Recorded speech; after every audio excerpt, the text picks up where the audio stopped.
So in our series with evaluating properties, I want to walk into this particular property and let's talk about if it's is something that you would purchase. I want to see your comments below if you would purchase this or not. Put in there thumbs up, yes, thumbs down, no.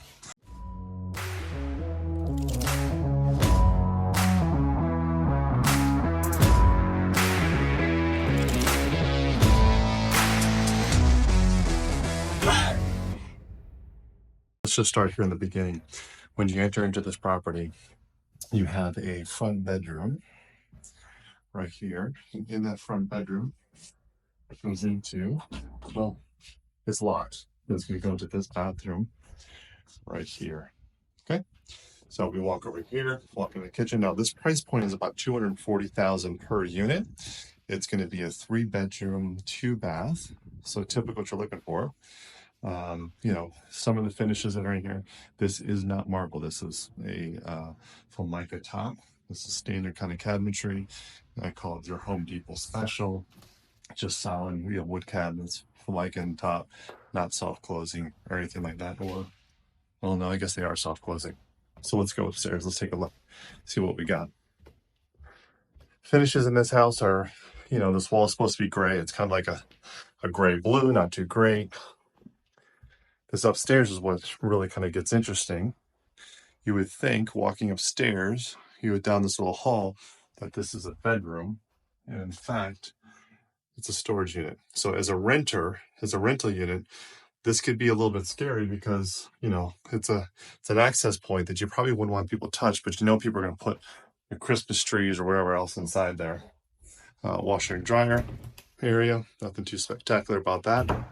But then these two rooms are 2 rooms sharing this bathroom that's right there. So big question is, so downstairs we have 1 bedroom and we have the bathroom that shares, but it has access to the hall. So it's not private, but it's technically 1 bathroom is in the same room as the 1 bathroom is in the same as the room.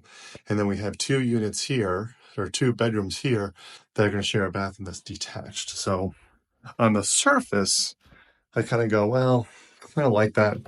I really don't. There's no master. You wouldn't really want to put the master in the front. So for me, I'm like a big no in this property. So until I walked and I figured out, I don't know if you noticed this when we were doing the front tour, is downstairs. There's actually a basement to that. So interesting enough, this downstairs is not finished, but is quite large. So at $240,000, now I'm starting to get quotes on what I think that this could potentially, I don't know, what's the build out cost for something like this. But if you notice down here, I'm going to switch. I walk from the stairs and I have a closet behind me here, just a little storage closet. And then I have a bedroom, and it's harder to see without the walls, but I can enter the bedroom in through right here, which I could then walk through here to the bedroom. And then I would actually have a closet over here, and I would have a walk through for a bathroom in here. So this would potentially could be a master if I built this out and then do a master bath right here, which still has access, but it's not a big deal because you're downstairs.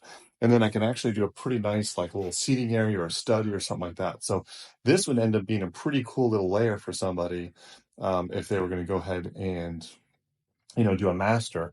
The build out on this is going to be the question, because this is going to push this price from 240s more into the 300 range. Not 300 range, but let's call it 15,000 to build out this, to do it right. It's going to be pretty, so now I'm at 255, 265. I don't know if that's great now, but one thing I notice here is this right here. Look at that. You know what that is? They're already having some kind of foundation issues. This is on a slope, so they're already having negative grade issues where the ground is already pushing up against this. And I bet you they had some hairline cracks that ran across here, and they're doing this to relieve some of the pressure to seal some of the foundation issues they're already having. So, not a huge issue. Houses have this as a fix, but, I don't know. Would you really want to deal with this? I'm not quite sure. So the question here is this house worth it? So this is our quadplex. We did a video on it earlier. Quadplex, 4 units, 240,000 each. You could probably get less than that. They have been on the market. Let's say we pick them up for 230 and put 20,000 into it for the downstairs. That's a lot for right now, but construction costs are expensive. We want to estimate over. We're in these units for 250. You know, you're talking about a mortgage, you know, if you do all four, you're talking about $1 million a mortgage on that. You know, you're talking somewhere in the $5,000 range. If you rent out each unit, it's going to have to be in the 1,400, you know, 1,500 to make the ROI work. For us, it's a no-go. If you had the bathrooms upstairs, it would have worked. But for us, it's a no-go. What do you think? Would you rent this out? It's still a good deal. It's going to get a higher return on investment. It's decent. You got to do a lot of work into it. For us, there's better properties out there.